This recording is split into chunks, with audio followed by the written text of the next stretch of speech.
Hi, I'm Heather McCullough. Welcome to the Kids Club. Aaron, we have some kids walking by us. What are they doing today? These guys are demonstrating a walking school bus, which is basically an active transportation program where adults and youth can kind of organize kids. Instead of taking a bus from school to after school activities, they can walk in a group. And it basically saves on costs of busing, environmental issues as well are involved. And the kids get to have some fun. Let's go back and just talk about just active transportation. What is it exactly? So active transportation basically is any form of transportation that is self-propelled. So it could be riding a bike, walking obviously, skateboarding, using a scooter, anything that basically you use yourself to get around. That's fantastic. So what are some of the benefits? There's obviously the health benefit where you're going to get some exercise walking to and from or riding your bike. But 93% of kids in Canada right now aren't getting their 60 minutes of physical activity each day, so that obviously would help with helping promote physical fitness. So instead of driving your kids to school, tell them take your bike. That's take right. Your bike. That's right, absolutely. And not to mention, it can give kids a sense of community when they see the parks that they walk by and see different things that are going on in their community.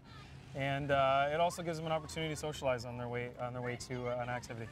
Well, I see a lot of kids out skateboarding, and it's certainly a faster way of getting around. I'm thinking I might take up skateboarding myself. You see them whipping down the streets? Absolutely. Skateboarding is huge in a lot of communities, and I think it's important that we provide spaces for youth and children to skateboard, and it's a great form of exercise, and it's no different than riding your bike. Now, what are some of the concerns that parents might have as they maybe send the kids out the door on their bike or on their skateboard or even walking to school? Obviously, there's a safety component. We want to make sure that if there are adults or youth that are organizing these programs, that they're responsible. The communities themselves, you want to determine that it's safe for active transportation, making sure sidewalks are good, lots of lighting, and as well, you want to make sure that the kids have the proper safety equipment with helmets and different things like that. So what are some of the suggestions you might have in terms of maybe having people get involved in this kind of a thing or forming a group that will do this together?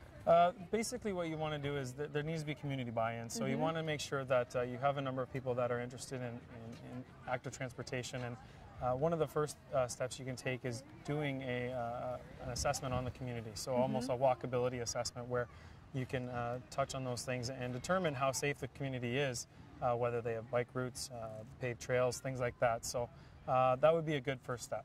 Okay.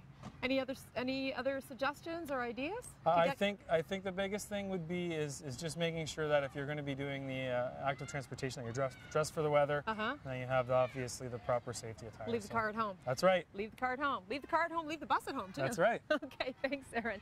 I'm Heather McCullough. This has been the Kids Club. We'll see you again next time. Kids Club is brought to you by the Boys and Girls Clubs of Kawartha Lakes, a good place to be. For more information, visit BGCKL.com.